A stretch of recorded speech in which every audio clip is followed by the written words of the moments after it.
If you've been trying to get a high elbow position but you're still having trouble with it, this one change might make all the difference.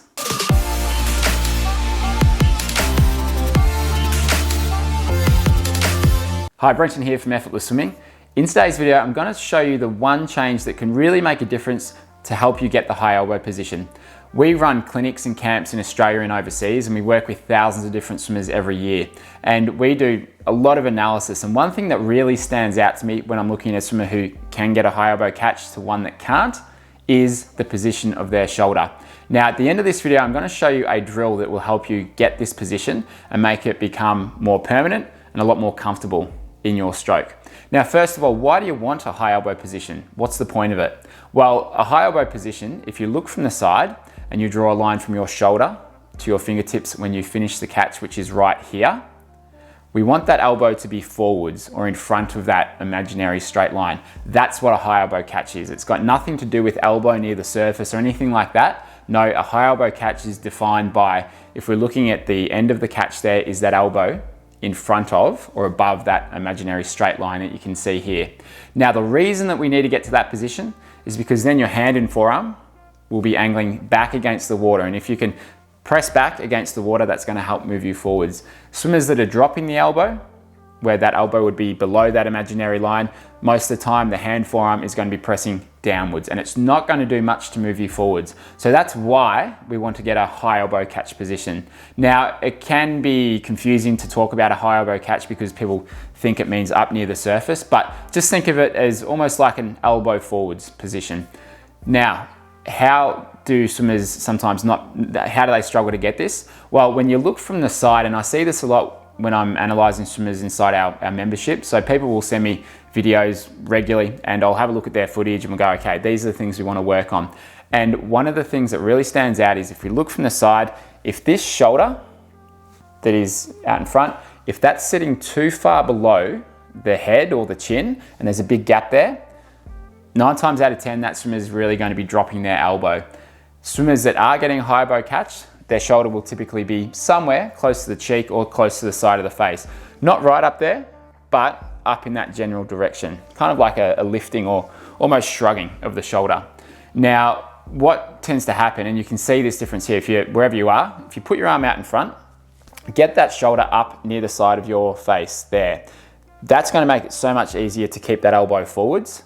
As soon as this drops, you can see that the elbow goes with it. So if your shoulder is a long way down and it's way under the water, well below your face, as you're going through the entry, reach and catch, then that elbow is always going to drop. So what can you do to change it? Well, first thing you can do is just try and make that change when you're swimming. And this can be a really good way to just make changes, is to focus on one thing at a time when you're swimming. So what you might be looking to do is when your hand enters the water and you are reaching forwards out in front, you might just feel that shoulder coming forwards, staying up somewhere near the side of your face as you go from the entry to the reach through into the catch. And you can see that in this video here. And that will make it so much easier to get that high elbow catch position. So you can just practice it when you swim. The second thing you can do, and this is a drill that I really like to do for swimmers that are struggling with that, keeping that shoulder somewhat higher. It's a drill called shoulder to cheek scoop. And we've had a couple of swimmers lately in our membership who are having this trouble getting the shoulder up and getting that high elbow catch. So I gave them this drill and it's really starting to change that muscle memory for them. So with this drill, you can see the video here. You end up having a paddle. You put it between your shoulder and your cheek, and you've got to hold that paddle there as you're going through this catch motion or scoop motion. Easiest done with a snorkel and with fins on. It will make it a lot easier to do. You don't need to do it without. And that way you're getting that practice on keeping that shoulder up. And that's a drill that I got from Miguel Lopez, who's the coach at Tanya Pura, where we run our Hell Week camps. So that can be a great way to start to develop that in your stroke. Now, of course, there's other drills that can be useful when you're looking to improve your catch. You might have seen our YMCA drill in some of our previous videos, and I'll link to one of the videos where we explain that YMCA drill. That can be a great one to do as well. So that one change can make the difference. So if we have a look at some example videos here, let's have a look at some swimmers who are very good swimmers and they're keeping that shoulder up in that position.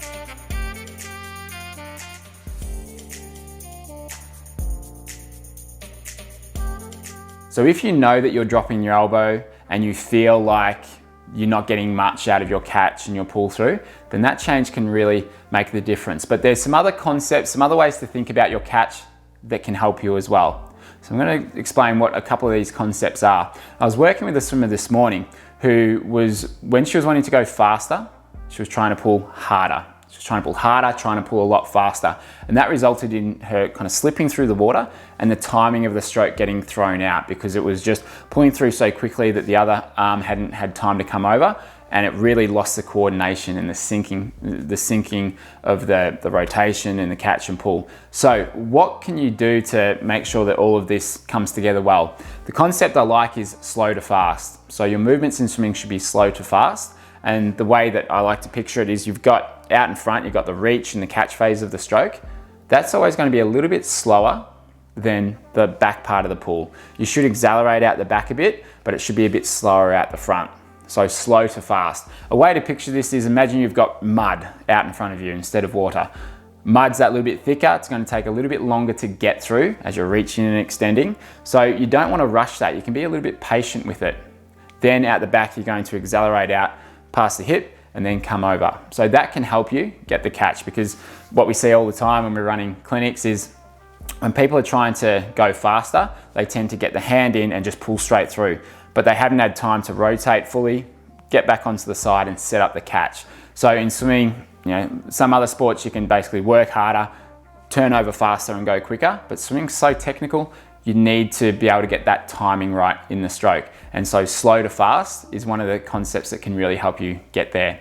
The other concept I like is using the catch. So from when you're out at full extension there to when the fingertips are dropping down, you can see in this video here, this is the catch. In that part of the stroke, think of that as the setup phase of the stroke, as in, you're not looking to apply power there. What you're really looking to do is set yourself up to then be able to press back against the water. So it's the setup phase. And when we've looked at the force measurements with elite swimmers, they're usually applying less force, less power in that front part of the stroke, whereas the swimmers who are typically slower, their power really spikes in that early part of the stroke. And so it's not about pulling harder, it's about setting yourself up in a good position to then accelerate through the stroke. So we've got slow to fast. Secondly, the catch is the setup phase, so don't worry about applying power straight away. All you want to do is set yourself up in a good position. So with those couple of things in mind, that can really help you move forwards and improve your catch. And I'll link to that YMCA drill below, but that shoulder to cheek scoop drill could be a good one for you to do if you know that that shoulder likes to drop down. And some of the reasons why people can get a little bit confused with the position of the shoulders is, look, we talk about having good posture when you swim, which means chest out. And in general, look, you want to keep this tall and proud chest out posture. And in some ways, the shoulders will be back a little bit as you're going through here. So people think that they need to keep their shoulders back when they're reaching forwards, but it's not the case. If you aren't letting this shoulder come up, then you're going to be very limited with your range of motion and your reach. So there's nothing wrong with, and you actually want to get that shoulder to come up, close up this gap a little bit. It's really going to help you in your stroke.